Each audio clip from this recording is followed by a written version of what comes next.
What's up everyone, it's Slow here. I hope you're having an amazing day, and well, today was a very special day since I could take a little bit of time for myself, getting things sorted out.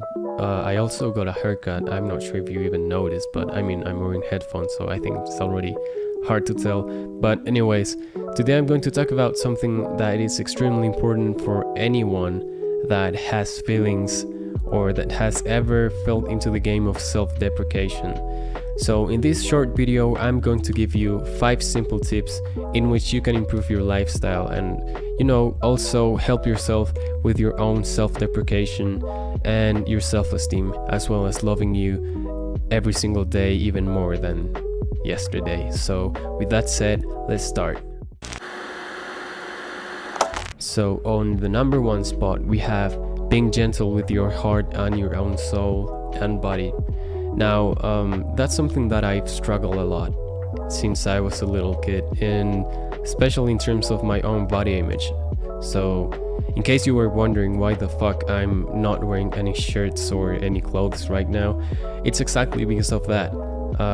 Because most of my lifetime I've spent it, having issues with my own body image and feeling like I'm too thin, I'm too, whatever, skinny and whatever, weak, and all those kind of things. So many people have their own self-deprecating attributes, so that impede them to be genuine with the world and feel comfortable in their own skin. So I'm also doing this as an exercise to think about if things are actually that bad, and not really giving that much power to other people's opinions on my body. So that's one thing. So yeah, bear in mind that many times people are always going to find things that they don't like about you, and they're going to let you know, or maybe they will not, but that doesn't really matter. What matters is that you learn to love yourself, and also learn to accept your own body and the things that make you human. So that being your imperfections and all of those other things that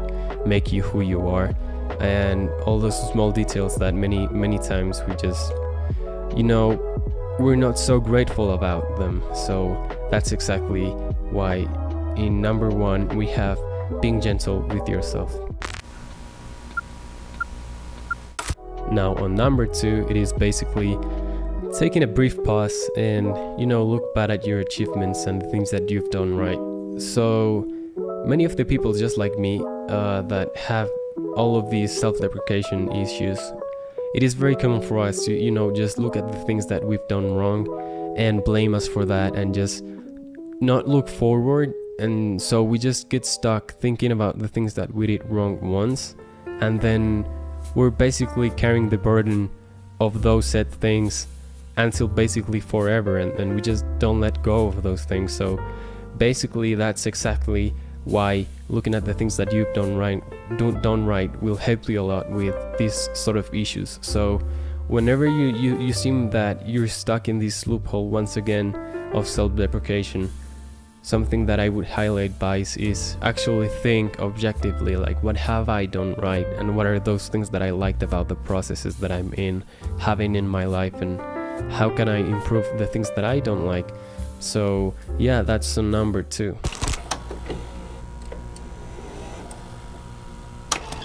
Now, on number 3, these ones are very similar to the last one, but it has a mildly different approach. It is basically reaffirming the things that you like about yourself. So the reason why you should do this is so that you can build your own image about yourself and define who you are, and basically build your own identity, which is something that people sometimes neglect a lot, and they basically just start living life with the wrong idea of who they are, because they're so stuck on what other people have told them that they are, instead of reassuring themselves on how they actually are. I'm not telling you to be delusional and just think that you're perfect and whatever. I'm just saying that reaffirm the things that you're actually good at and the things that you actually like about yourself, and so that will really help you a lot to not have issues with distorting your own self-image and actually getting terrible mental health results because of that. Now, on the fourth place, we have working on your weaknesses. You gotta know them and also work on them. So many times it is very common for us to know that we're doing something wrong, and the worst part is that we even though we know what's going on and what's wrong with us, we just don't really care, and then we just keep on doing with whatever we're doing. So that's, I would say, the biggest mistake that one can do, because you'll be living on this delusional sort of fantasy world in which nothing really seems to matter, and you just start to become a little bit nihilist. So that's not really what we're looking for in our lives, especially if you want to be an organized human being. So that's exactly why you gotta take some time and know what are the things that you've done wrong and how you can fix them. Just not like say, I did this wrong, and then you're just gonna start killing yourself about that, and you're not gonna change anything that you didn't like about it. So whenever that happens, know that there's space for change, and there's space for you to do better and actually do things. For example, in my case, I started doing these YouTube videos that I always wanted to make. I always found excuses to not make them, and I really burdened myself about that because I was so insecure about things, and I never ended up doing them, that I was stuck on that place in which I was just constantly hitting myself over and over again because of things that I didn't do that I wanted to make, but they were pretty easy to solve. I just needed to actually push myself forward and start doing things that are actually now a big achievement to my own career and my life, and helping me to construct my future and how I want to live my life, and doing the things that I actually want to do, and not just get stuck on my own thought endlessly. So yeah, that's point 4.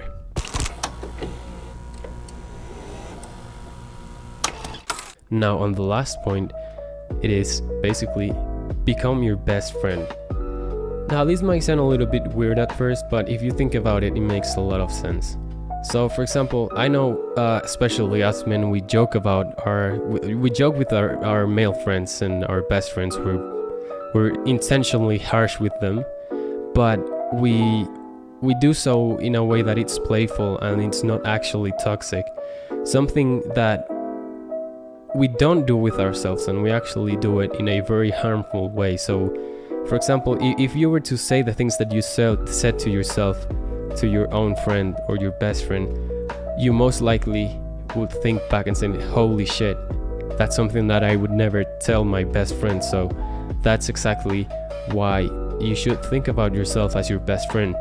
Not just because of that, but also because you'll actually find like you can communicate with your own thoughts even better, and you can understand yourself even better.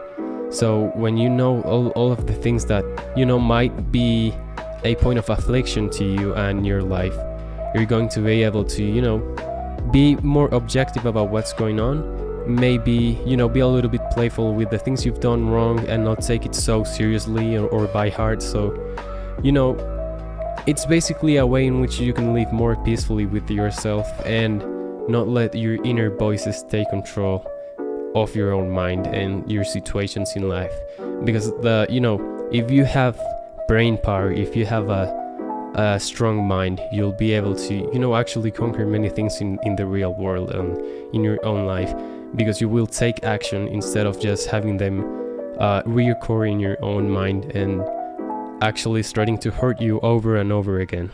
So with that said, that's pretty much it for today's video. I really hope that you guys like these tips, and if you want me to talk about anything else, please let me know in the comments, and hope to see you in another occasion. Thank you so much for watching the video. Love y'all.